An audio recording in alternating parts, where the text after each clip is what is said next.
4:45, and it's that temperature, and I am cold. I have not eaten anything hot today, and I don't have hot tea, and I need to get a fire going. This is my remains of the grapefruit I had yesterday, and if I sound like I'm in pain, it's because I'm in pain. One moment, please. I need to go get some logs. Right, back with logs, and I've been on with some aspirin. Oh,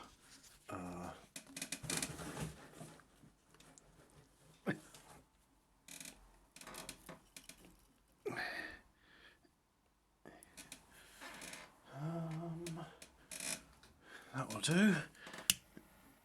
Get some. Oh, let's get some heat. I've been cooking as well, and the smells wafting around. So, by the way, these are more expensive, but they're no better than the. Or are they no better than the other ones? They seem to have a different texture, but no, I'm just imagining it. The cheap ones are the same recipe, so get the cheap ones. Or, and this is the better advice, make your own, and that way you can use brown sugar instead of white. You can put cinnamon in it. Cinnamon's a wonderful spice. I know what's his name, Mr. Townsend likes his fresh nutmeg and his nutmeg tavern. I like my cinnamon, not to be confused with is it cassia, which does taste nice, but it should not be called cinnamon. No more than you'd call the bark of the quinine cinnamon, or for that matter willow, where you get salicylic acid, which is then further refined into acetyl salicylic acid, which we call aspirin.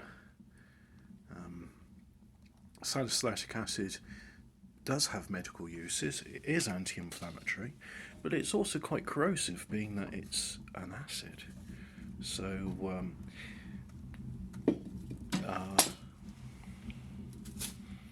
that's why when it's acetylized, it's not as bad. Yeah, it's not as bad. Anyway, aspirin is it's gentler on the liver, harsher on the stomach. So compared to paracetamol, that is. Not that I'm issuing medical advice, but perish the thought. Although I'm not beholden to, is it the medical tyrants where you have to say I'm not issuing medical advice? Who knows? It don't matter. All that matters right now is getting this fire going, because I've opened my window a tiny crack and I can feel a horrible cold draft. I hate it. But I hate bad smells even more. And, yeah. Well, not necessarily bad smells, it's just when smells get a bit too much.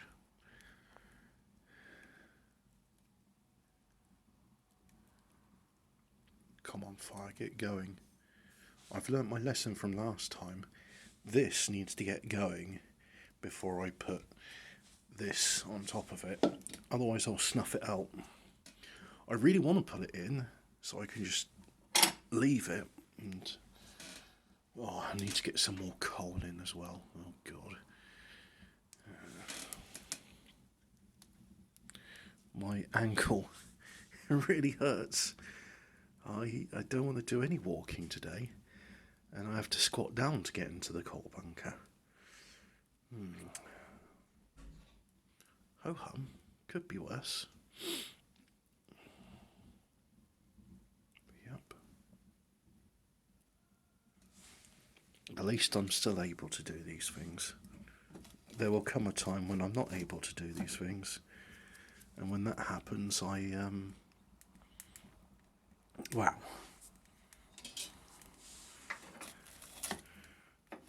Let's cross one hurdle at a time, shall we? And not create any unnecessary obstructions. Let's just focus on the fire.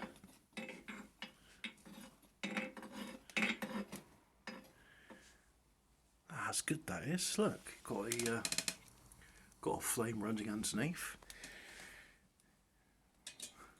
That log will catch in no time. There has been a modicum of rain, enough to lower the temperatures somewhat, and so these logs felt damped when I picked them up, because unless you put them in a completely enclosed barn, which I don't have, you're going to get rain falling your logs, but it doesn't matter. Rain falls on felled trees in the forest all the time, and those logs after 3 years are bone dry. So it's not so much about the water that lands on them as it is about the water that was inside them when they were alive, when the is it the xylem vessels? My botany's a bit rusty, but there are vessels inside wood which transport water. And with the trees, it's amazing how many gallons an hour they transfer silently too. Okay, I'm back. I decided to close the door. The window. Yes, as it's too cold. Yeah, too cold. I shall use some of this. Put a couple of drops of frankincense, and that'll lift up my mood. They've proven it's got antidepressant qualities. It's almost as if our ancestors understood the benefits of frankincense and revered it as a commodity as valuable as gold and myrrh. Oh yeah. I spilt a little bit on my fingers, but I'm sure I'll be fine.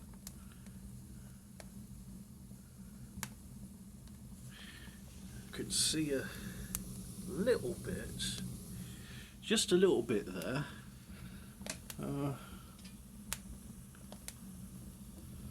Get a feeling that these logs could do with a few more months drying off. Oh well. They burn all right.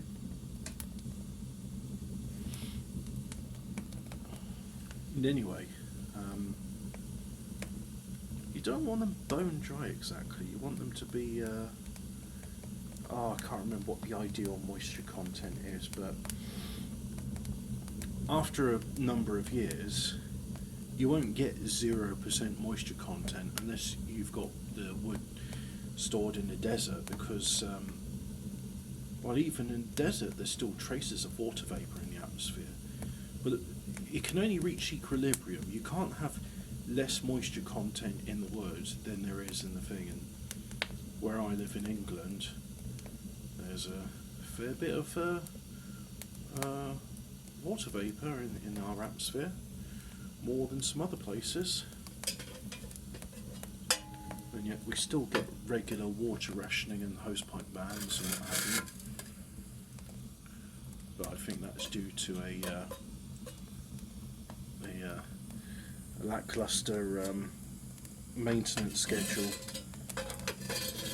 I'm told my water supplier, it loses through leaks as much water as what it supplies to its customers. Now, you could argue eventually what will happen is that will just go into the groundwater supplies and then refill reservoirs, but to me, just you know, so it's not completely lost, but at the same time, it's like it's a good thing we've got all that water to waste, because tell you what, they've not built any new reservoirs in the United Kingdom since the 1990s, and our population has increased by millions since then. So all these customers, but no extra water for them. Oh dear. It's almost as if nobody's planning for the future anymore, and it's all going to come to a collapsing end. Yep. Madness. If I didn't know any better, I'd say there was a cult of death that have a suicide pact, but not just a group suicide pact, but a civilizational one. And we're all along for the ride. And people like David Icke and Alex Jones and countless others have spoken out against this for decades now. And I'm sure before them there were others warning about what the future's going to be. And I'm sure they were just seen as fanciful flights of science fiction fancy. But it doesn't seem like that anymore. I've talked about artificial intelligence before. In fact, I was playing a game about artificial intelligence becoming self-aware, and frankly, I am amazed at the how quickly it's come along, and I get a feeling that it's not coming along this quickly. It's just a gradual disclosure of what has been existing for, I don't know, decades. So yeah, it is a very strange new world we're in at the moment, and I don't know if mankind has ever encountered this before, because there is evidence of civilizational collapse in the past, and technology in some ways exceeding our own. Although maybe it was that previous civilizations were very interested in carving stone because they understood how permanent it was compared to other materials, and our civilization has been more interested in silicon, which I think future archaeologists, when they look at gold-plated chips with silicon inside them, will go, well, it was some strange sort of jewellery. Yes, that's what it was. It was jewellery. And because, you know, centuries from now, will anybody be able to analyse those chips and go, it's not jewellery, these are integrated circuits, and if you power them, you can get them to compute functions? And or will their archaeologists be as stupid as their own and just go, yeah, it's jewellery? Oh, this Large Hadron Collider? Ah, yes, that was a burial chamber, a tomb. Yeah, that's what it was. Any subterranean building's a tomb. Any bit of gold or technology is jewellery. And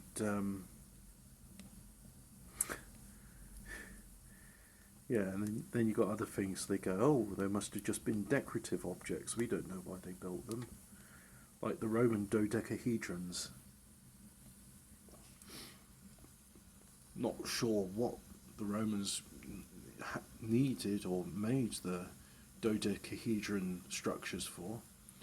Objects, I should say. They look fist-sized. But they built them, and there's no mention of them in the Roman records. There's no illustration saying, here's a Roman surveyor or legionary or farmer or any other part of Roman civilization using them, but they're called Roman dodecahedrons. Much like we say, oh yes, the pyramids are Egyptian, because there's some hieroglyphs on them. And it's like, well, the Egyptians came later. They put hieroglyphs on them, but they didn't build those structures. And if you read Herodotus, they'll tell you and say that the greatest pyramids were pre-dynastic. But let's just ignore all that. Look, it's a fire. It's good stuff, and it's going to keep me warm. And then once I've warmed up and these logs are burnt down a bit, and the aspirin kicks in, I'll be able to walk outside and get some coal, shovel it on, and we'll be all tickety-boo. Yeah.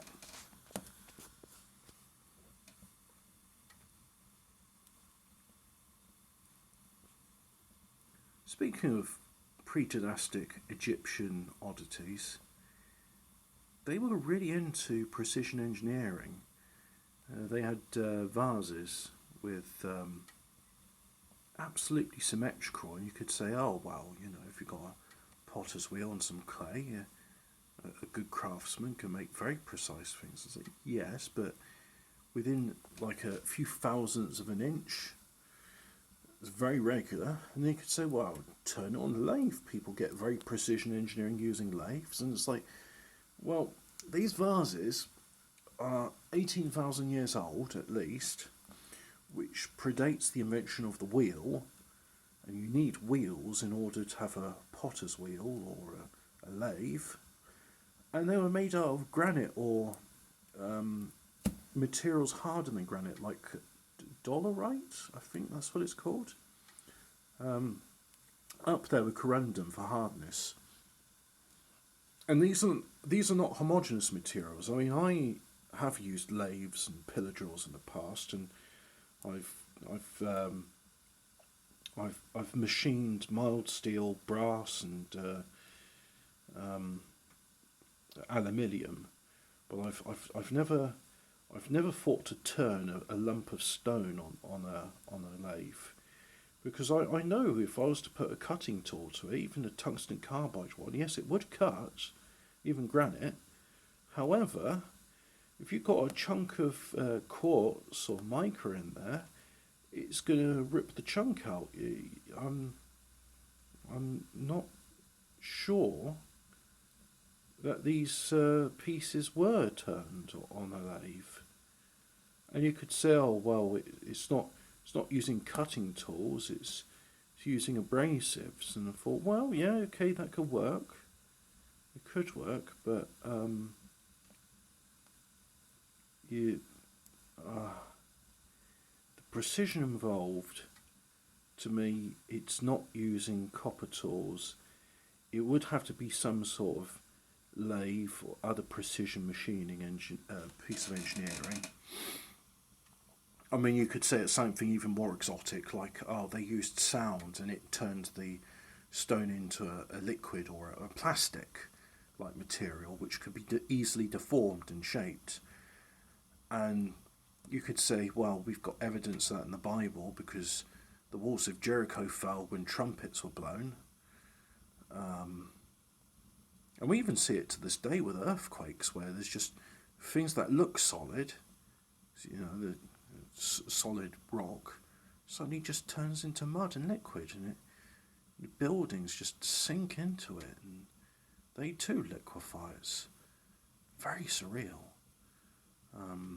very bizarre. And then you get all these strange clouds forming, which never get seen except for when there's an earthquake. But very, very strange. Point being, how were these precision stone vases made, and other objects carved out of stone? I say carved out of stone because, again, I just think to myself, well, if I was to have a go at that, I would do it on the lathe, but I have no idea how I'd carve it. I mean, even if you're going at a really slow turning rate, I think even at a really slow turning rate, you're still going to get chunks being ripped off. So how do you carve a it's not homogeneous, it's heterogeneous lump of rock with all sorts of bits in it? There's a head scratcher. That's what I've been thinking about. Yeah. Yeah, I've been thinking about that sort of stuff. It's, it's fun to speculate about. It's a shame we couldn't talk with them. It's a shame there's. Well, I'm sure there is a contingency plan for seed vaults and underground shelters, but the likes of you and I will not be privy to such shelter. So if there is a earth-shattering cataclysm, then that will conclude our chapter, and we won't be around to tell others what happened. I doubt our storage systems. I think the computerized digital storage we've got in many ways is far more impermanent than ink and paper, or certainly stone. So what will future humans, what will they think of our period of history, and what artifacts and records will they have of this time? And I'm not even talking about like what sanitized version of history will they get from their authorized publications. I'm saying what, like, if you got access like a certain few people do to the real records, what will they say? You know, how accurate will they be?